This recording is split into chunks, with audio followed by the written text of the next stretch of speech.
Hello everyone and welcome back to our next session, How to Deal with Uncertainty at Work. Now, HR leaders have been at the epicentre of their business's pandemic responses. They've led on complex issues like employee safety, mental health, productivity and morale. They have forged the way in bringing health and well-being at work to the forefront of business thinking. The understanding being that the health of our colleagues is the foundation for ongoing success of business. But of course, change and uncertainty at work can have a huge impact on our mental health and happiness. So, how have businesses supported their employees in the past year? What has changed in their approach? And how will they continue to support the health and happiness of their employees into the future? To answer these questions and more, I'd like to give a warm welcome to our three panellists today. Louise Stonier, Chief People and Culture Officer at Pets at Home, Jo Walmsley, Director of People Capability at John Lewis Partnership, and Lauren Young, Culture and Communications Director at Berry. A big warm welcome to you all and thank you so much for joining us today. Hi there. Firstly, I would like us to, if we can, reflect upon the past year. And given that those watching are watching at the beginning of Mental Health Awareness Week, I wonder if you could each share as to what you think are your biggest concerns as to the impact a year of lockdown restrictions has had on your colleagues. Louise, would you like to kick us off? Yeah, no problem. Hi, everybody. So it's been quite a year, and reflecting back, this time last year, it was very much about reassuring our colleagues. Obviously they were there on the front line, from day one, really. So it was very much about reassuring them that we were here and that we were interpreting the government guidance for them. But I think that's really moved on since then. And I think as we look at our colleagues, and they're all having different experiences depending upon where they are in the organisation. But for those that are in the support office, I think, in some respects, and also those colleagues that are out on the front line, they may be going into stores every day and working with their colleagues there, but may not have necessarily seen their family for some time. So I think things like loneliness, anxiety, difficulty switching off are all taking their toll on our colleagues' mental health. And I think, we as the people function have a really crucial role in offering, that support for colleagues, particularly as we're beginning to emerge from this lockdown. There's still a lot of uncertainty, and that does have an impact on our colleagues. We're all experiencing lots of different things. Potentially some colleagues will still have that fear of infection. There might be other related factors such as bereavement, the prospect of maybe potential future lockdowns. So, there's a whole host of things that, we're here to support on. Of course. And Lauren, to what extent do those challenges resonate with yourself, given the nature of your organisation, that you're an online business? Very much so. It's the short answer. Everything that Louise said applies in our business as well. As much as we are a remote retailer, we're purely online, so our colleagues aren't coming into contact with our customers on a daily basis. The impact on different groups of our colleagues has been very different, because some have been coming into work every day and therefore spending time with lots of other people, whereas a good chunk of us have been spending most of the last year at home alone. So absolutely, continued risk of infection, isolation, impact on mental well-being. We're seeing the full spectrum of impacts. And I think Louise's point that lingering uncertainty and that things are likely to remain really uncertain for some time, it is a huge factor in everything that we're thinking about when it comes to long-term well-being of everybody in our business at the moment. The impact has been so varied, so personal to each individual. And I think one of the things that people are probably concerned about is that as we return to normal, whatever normal starts to look like, the conversation about well-being and the focus on well-being starts to disappear. that absolutely is not going to be the case. We're all forever changed by this experience, and things won't go back to the way they were before. And it's interesting just listening to you both there. One of the key themes that has come out of that is leading with uncertainty and managing the complex needs of your employees, dependent on where they work in the business. Jo, I wonder, what do you think is key to leading with uncertainty, and how have you approached this with your business over the past year? I think it's a really great question, and morning everybody. I think one of the things that we found to be really, really important as we've gone through the last year is just communication. You can't over communicate. You might feel like you're saying the same thing over and over again, but with the world changing, particularly at the beginning as fast as it did, but as both of my colleagues here have said, I think the world continues to change, and there's no steady state. I think that one of the biggest keys is making sure that you are as clear as you can be about the things that you can be clear about, and at the same time recognize when there isn't a definitive answer, because I think what we know to be true is in periods of uncertainty, people are looking for something to cling on to, and the worst thing you can do is give someone a false sense of certainty when something actually isn't that case. So I would say communication through all the mediums that are available has been really critical, and making that macro, but then also making that personal through individual conversations, through team conversations, through town halls and all the rest of it at every level. I think that is really important to make sure that we are reaching out and staying in touch with people, because there are those that are at home with families, but equally there are those that are at home on their own.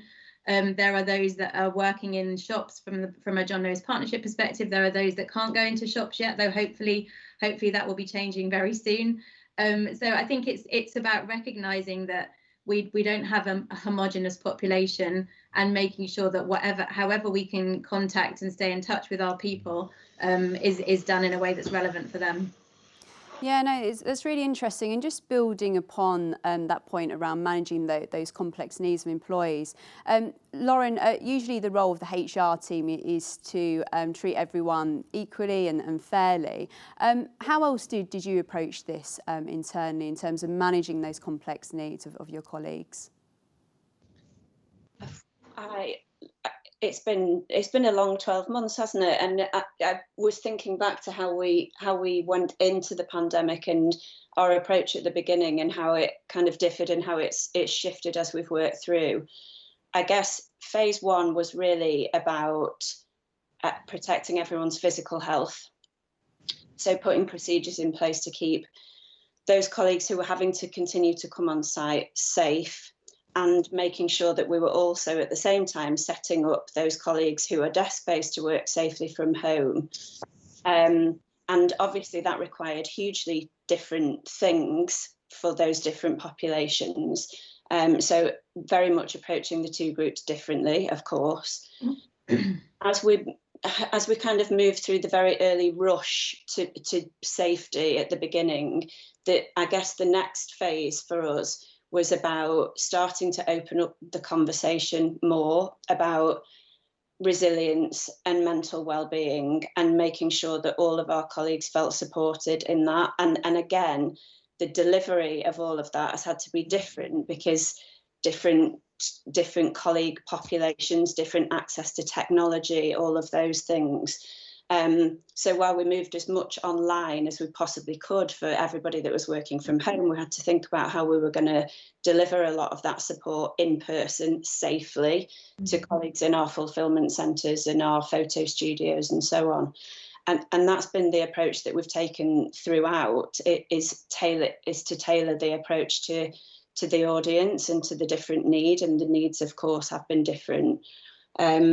I guess the next phase, and the phase that has been continuous throughout, is continued listening and responding to colleague needs. And we've probably done more listening, both through pulse surveys and the kind of things that you would expect us to do on a regular basis anyway. But Jo's point, a lot more one-to-one through smaller team sessions, through smaller groups as well, but very much understanding the different challenges that different individuals and different groups of colleagues were facing, and really leaning into the different types of support that they needed.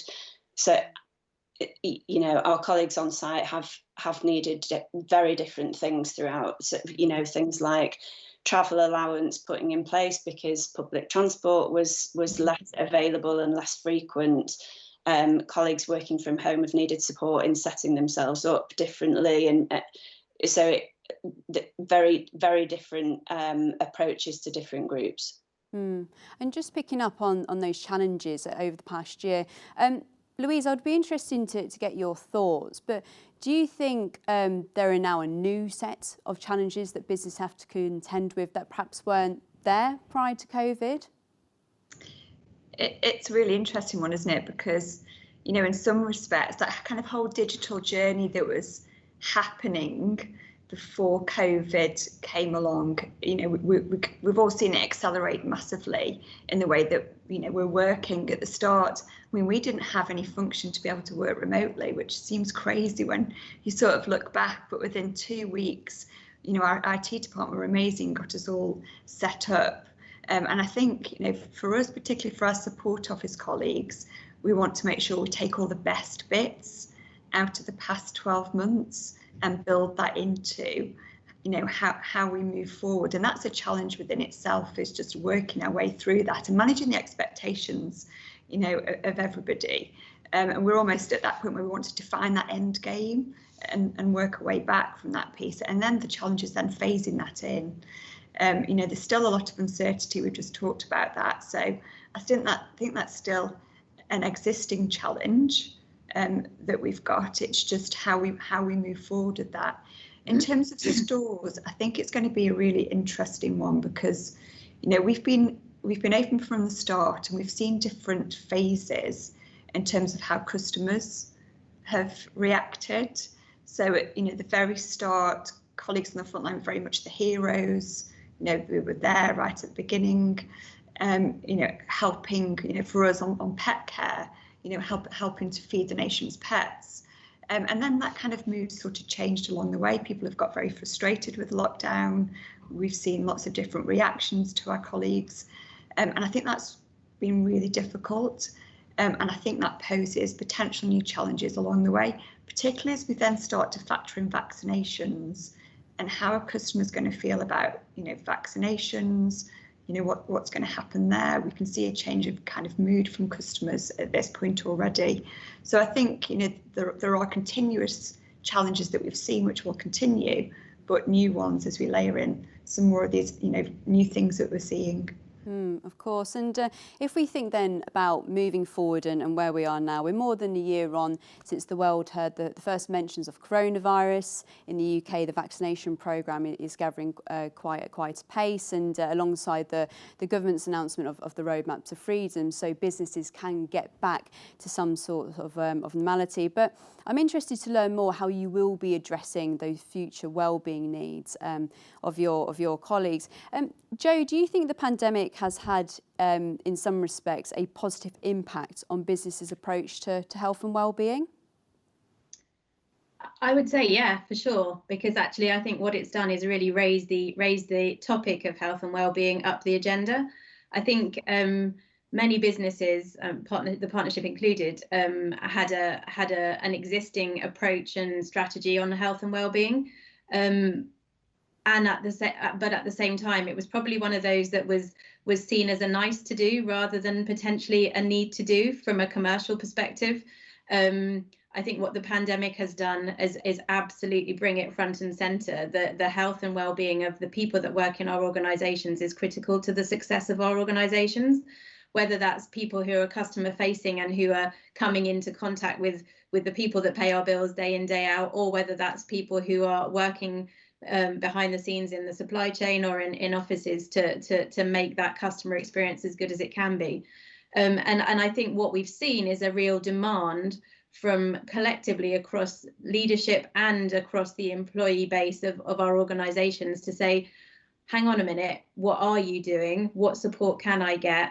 and how can you enable me to stay well, and a real sense of ownership and a real sense of appetite to lead and lean into that for themselves. So I think it has had a positive impact in terms of the focus that businesses are having to take now. And I mean, if I think about some of the things that we've done from a partnership perspective, all of our partners who work in our organisation have access to something called Unmind, which is an online app tool that everyone can tap into and use it to support their own mental and physical well-being.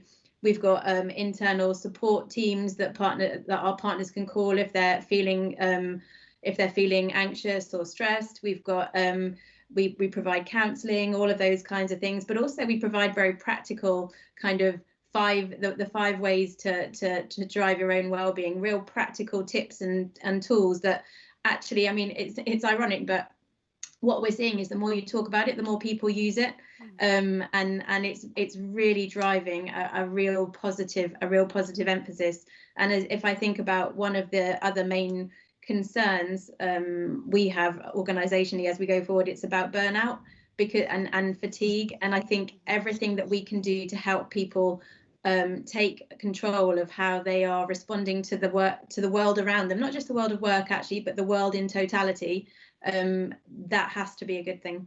There's some really interesting points there, Jo. And of course, we all know workplace culture has been evolving for some time, but absolutely has been accelerated by the pandemic. And if anything, has expanded more of an empathy for work-life balance, as well as flexible working to become a more standard practice, which we're seeing more and more businesses adopt a more hybrid working model for their colleagues. Lauren, I wonder, is your organisation looking to adopt a hybrid working model? And if so, how will you build it to ensure that the wellbeing needs of your employees continue to be met? We are indeed. We talked to the organisation about our intention to implement and move to a hybrid working model last summer, actually. So we moved quite early, and we've been busy working behind the scenes, as it were, to put some of the physical stuff in place to make that happen. So we've redesigned all of our office spaces already, for example, because the role of the office will never be the same for us again. We like Louise, we didn't have working from home policies in any widespread holistic way before the pandemic hit us. We weren't really set up to work effectively from home, and we've demonstrated that not only can it work, but it can actually be a hyper productive way of working. So our intention is to start to move towards the model, run some pilots over the summer and move towards the model later this year. But there are literally a million things to consider to actually make it work, not least the logistics of it. We have remodeled our offices to make them collaborative spaces, and therefore not everybody can fit in anymore. So the practicalities of that need considering. The tech needs considering, because all being in at once is easy, all being out at once is easy. Hybrid is not easy. You only have to Google hybrid working model to know that it's not easy to make it work. And that's just from a logistical perspective. There are huge challenges related to ensuring that you don't inadvertently create a two-tier workforce, and that being in the office and being present becomes very important again. So we're going through all of that thinking at the moment, and all of that planning.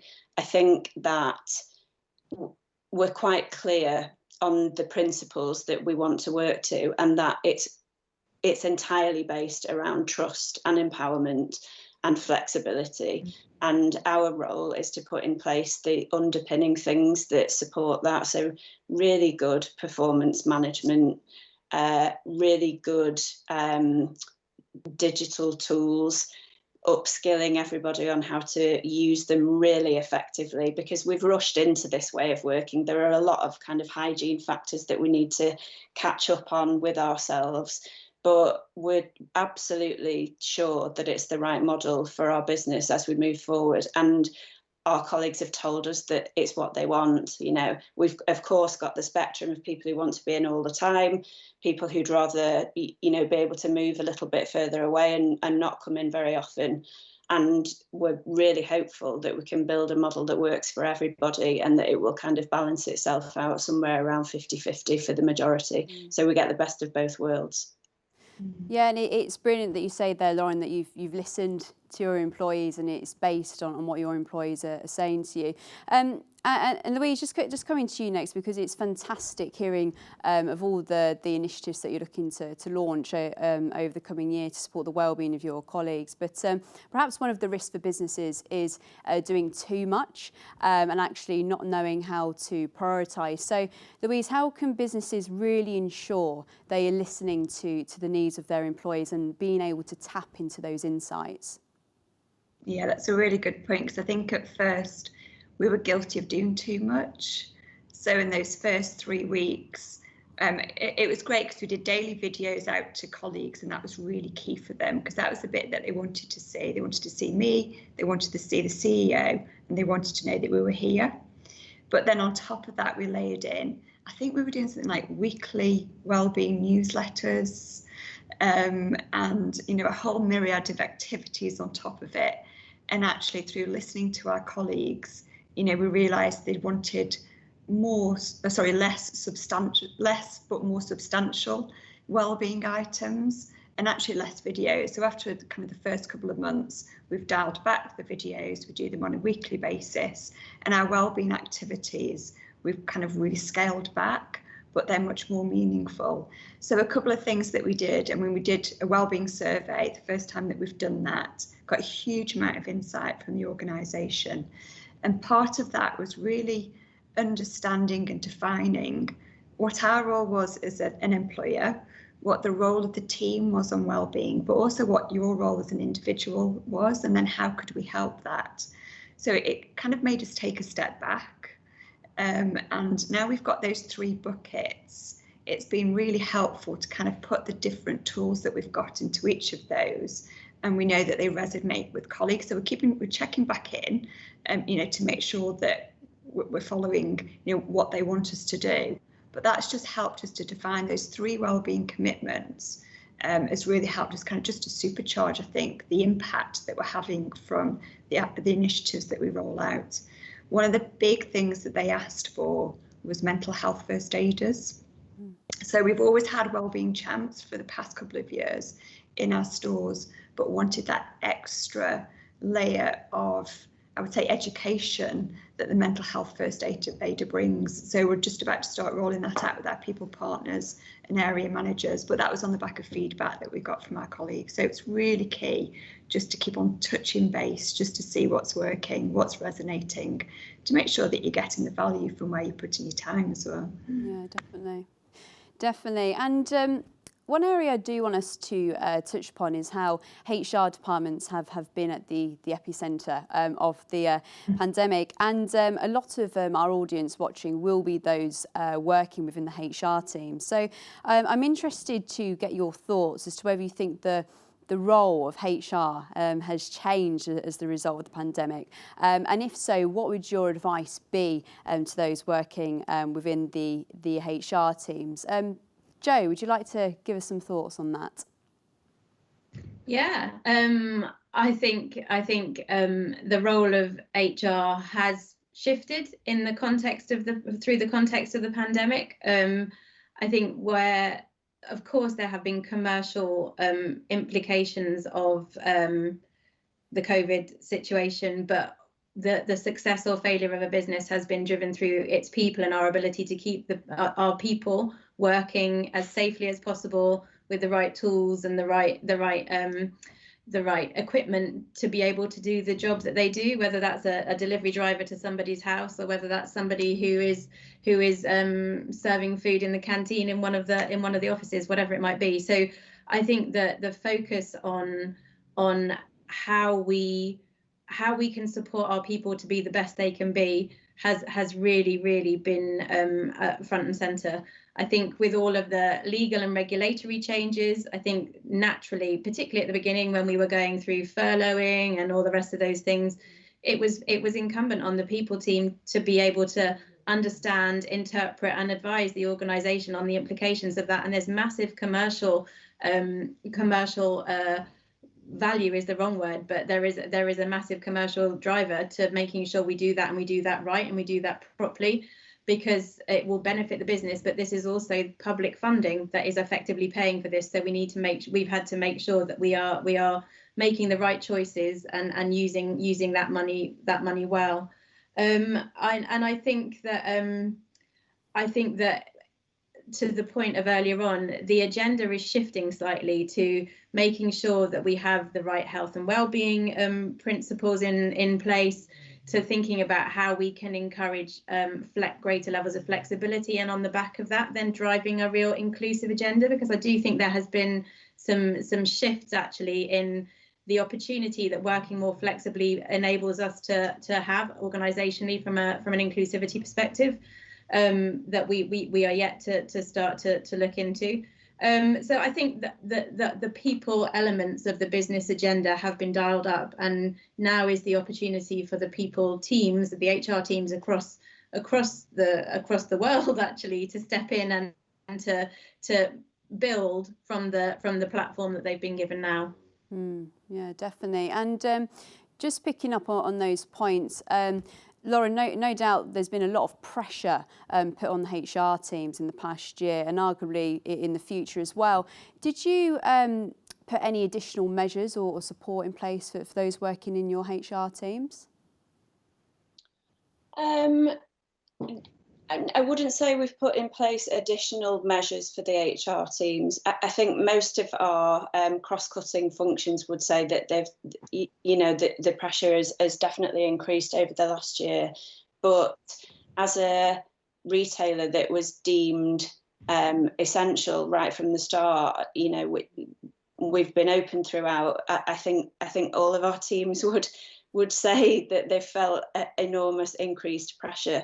What we have done, and we've been really careful and mindful to do as a team, and it comes back to the point that Louise made earlier, actually, is to really laser in on our core priorities and really start to prioritise rather than just adding things to the to-do list, which we all know can be a symptom of what happens when you work in an HR team, because we do support the entire business, and really making sure that we keep that list really tight and focused on the things that are guaranteed to deliver a shift in our culture and our colleagues' well-being and our business objectives.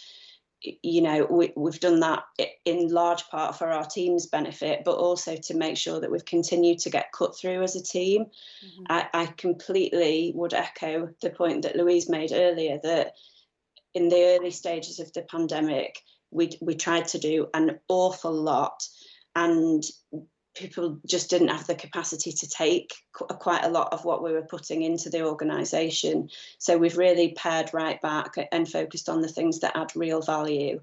And as we've done for all of our colleagues, we've continually talked about well-being, made sure that it's very, very high up on the agenda in every conversation that we're having, continually reiterated the importance of taking regular time out. We put in meeting-free hour in the middle of the day for everybody really early on, and we insist that everybody takes time away. Insist as much as we can that people take holidays. Just because you can't go anywhere doesn't mean that you don't need time to rest and recharge, especially in this environment, and continue to just stay really close and connected with regular team huddles. And as we've worked through, particularly the last few months, made sure that we're spending social time together as well. So it's not always about the work. We're all spending a lot of time sitting in front of a computer screen. So it feels like we are connected to each other, but it's nice to have a bit of downtime together as well, which is the stuff that I think we all miss about being in the office. And then we've invested into key areas as well. So we've made sure that the areas of the team that have been under, seriously increased pressure, and will continue to be fundamental to the success of the business as we move forward, are right-sized and shaped. So, we've completely changed our people services function around to focus on end-to-end colleague experience. We've invested quite heavily in talent development and in my team, in the culture and engagement side of my team. So,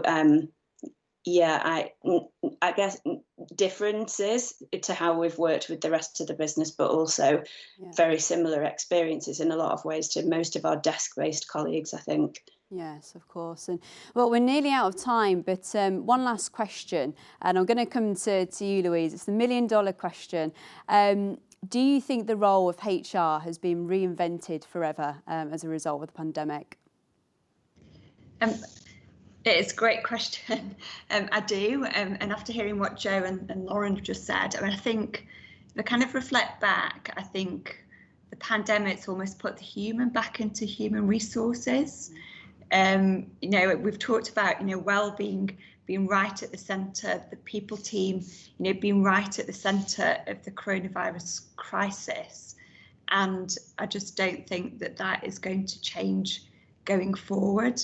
I think, the HR team have really shifted from being, reactive, and at the start, they were still very much reactive in the pandemic, to being that real strategic partner working across all different functions, having to collaborate with, all different types of business functions, interact with agility and flexibility. And I think we've really strengthened those relationships across those key business stakeholders. And I think that's here to stay.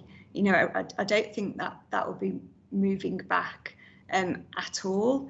But I think at the same time as well, we've had to embrace new technology. I know that we would not have survived if we hadn't put automation into some of our processes over the past 12 months. So I think we've really led the way in embracing, some of this new technology that's coming down the line as well. So I think, definitely, I think the role has changed, and I think it's here to stay going forward. Fab. Well, what a great place to finish, but unfortunately we are out of time. But a huge thank you to you all, Louise, Lauren and Joe. Thank you so much for joining us. It's been an absolute pleasure, and do enjoy the rest of your days. Thank you. Thank you.